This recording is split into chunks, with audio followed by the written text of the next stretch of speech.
Version 4 నుంచి version 5కి వెళ్ళాలంటే డ్రీమ్ గట్టిగా ఉండాలి. ఏం గట్టిగా ఉండాలి? ఏముండాలి? గట్టిగా చెప్పండి, ఏముండాలి? ఇది ఫస్ట్ సూత్రం. డ్రీమ్ లేనోడు ఫెయిల్ అయిపోతాడు. డ్రీమ్ అండ్ గోల్ పర్ఫెక్ట్ లేనోడు 4 రోజులు మార్కెట్లో తిరుగుతాడు, అవతలోడు ఎక్కిరియంగానే బంద్ చేస్తాడు. డ్రీమ్ అండ్ గోల్ లేనోడు కష్టాన్ని భరించలేడు. డ్రీమ్ అండ్ గోల్ లేనోడు ఏ ప్రాబ్లం వచ్చినా పడిపోతాడు. కరోనా వచ్చినా బిజినెస్ వెళ్ళిపోయి పారిపోతాడు.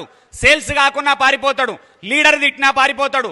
అవతలోడు ఎక్కిరిచ్చినా పారిపోతాడు. ఎందుకంటే వేరేని కోసం వర్క్ చేస్తున్నావు కాబట్టి నువ్వు గట్టిగా లేవు, పునాదులు స్ట్రాంగ్ లేవు. డ్రీమ్ అండ్ గోల్ ఉన్నోడు పునాదులు పర్ఫెక్ట్ ఉంటాయి. నువ్వు ఎక్కిరిచ్చినావోను, తిట్టినావోను, కష్టం వచ్చినావోను, ఎందుకంటే తొక్క నీ కోసం పనిచేస్తలేను, నా డ్రీమ్ అండ్ కోసం గోల్ కోసం పనిచేస్తున్నా కాబట్టి నేను పోను ఇక్కడి నుంచి. ఎక్కిరిస్తావు, ఎక్కిరి, పీకేదేం లేదు. నువ్వు నవ్వుతావు, నవ్వు, పీకేదేం లేదు. నా డ్రీమ్ అండ్ గోల్ కోసం నేను వర్క్ చేస్తున్నా. పైసలు వస్తే నీకు రూపాయి ఇయ్యా, నువ్వు ఎక్కిరిస్తే కింద వడా, లక్షలు వస్తే రెచ్చిపోను. నా డ్రీమ్ గోల్ కోసం పనిచేస్తున్నా నేను అనే క్లారిటీ జనాలకు ఉన్నోడు ఎవ్వడు వడడు.